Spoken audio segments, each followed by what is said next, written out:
السلام علیکم ورحمۃ اللہ وبرکاتہ۔ جادوئی چائے دیکھتے ہی دیکھتے اس کا کاروبار دن دگنی رات چگنی ترقی کرتا گیا۔ لوگ اس کی دکان کو ذہنی سکون کا مرکز تسلیم کرنے لگے تھے۔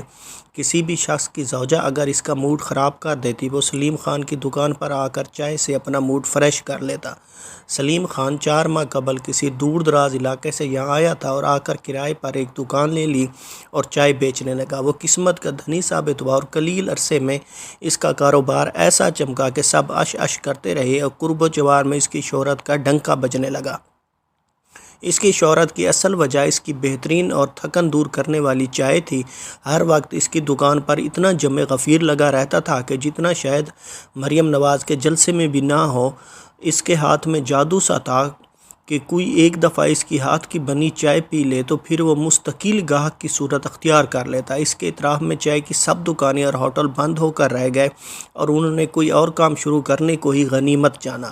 جب کوئی سلیم خان سے اس کی کڑک اور جادوئی چائے کا راز جاننے کی کوشش کرتا تو وہ سینہ چوڑا کر کے اور اپنی 2 بالش داڑھی پر ہاتھ پھیر کر کہتا، بھائی حلال رزق کمانا اپنے آپ میں خود ایک لذت اور جادو ہے، اس میں سلیم خان کا کوئی کمال نہیں۔ ہوٹل کے قریب ہی آنٹی شائستہ کا گھر تھا۔ آنٹی شائستہ کا شوہر کاشف عرف کاشی اینٹ گارے کا کام کرتا تھا۔ اس کو بھی سلیم خان کی چائے کا چسکا پڑ چکا تھا۔ ایک دن وہ کام سے رات گئے آیا اور سیدھا ہوٹل پہنچا۔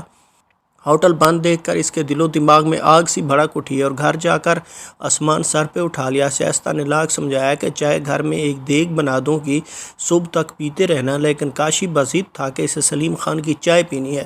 خیر وہ رات جیسے بھی گزری وہ صرف شائستہ ہی جانتی ہے۔ اگلے دن سلیم خان کی دکان پر ایک اجنبی شخص آ کر بیٹھ گیا اور چائے کا کہہ کر کسی کی راہ تکنے لگا۔ شاید وہ کسی کا انتظار کر رہا تھا۔ چائے پی کر 10 منٹ بیٹھا رہا اور چل دیا۔ اگلے دن وہ پھر آیا اور چائے پی کر چل دیا۔ شاید وہ بھی سلیم خان کی چائے کا عادی ہو گیا تھا۔ تیسرے دن وہ پھر آیا، چائے پی اور 2 کپ شاپر میں اپنے ساتھ پیک کر کے لے گیا۔ چوتھے دن وہ نہیں آیا، لیکن 5ویں دن وہ پھر آیا، مگر اب کی بار وہ اکیلا نہیں آیا، اپنے ساتھ 3 گاڑیاں پولیس لے آیا اور سلیم خان کو اٹھا کر لے گیا۔ دراصل وہ شخص نارکوٹکس فورس کا افسر تھا۔ وہ پہلے دن چائے پینے کے بعد اسے غیر معمولی تاثیر معلوم ہوئی۔ اگلے دن اس کا دل اسی چائے پینے کو مچلنے لگا تھا تو اسے کچھ شک سا ہوا، کیونکہ وہ خود منشیات کے محکمے سے وابستہ تھا اور اسے منشیات کی لت کا بخوبی علم تھا۔ جب وہ چائے پیک کر کے لے گیا تھا تو اسے فورینزک لیبارٹری میں چیک کیا تو اس میں افیون کے اجزاء کی موجودگی کا انکشاف ہوا اور اگلے دن سلیم کو اٹھا لیا گیا۔ یہ افیون ہی کی ملاوٹ تھی جس کی وجہ سے لوگ جوک در جوک سلیم خان کے مرید بنتے جا رہے تھے، اور جس چائے کو وہ ذہنی سکون تصور کرتے تھے وہ اصل میں افیون کا نشہ تھا۔ سدا خوش رہیں، سلامت رہیں، والسلام۔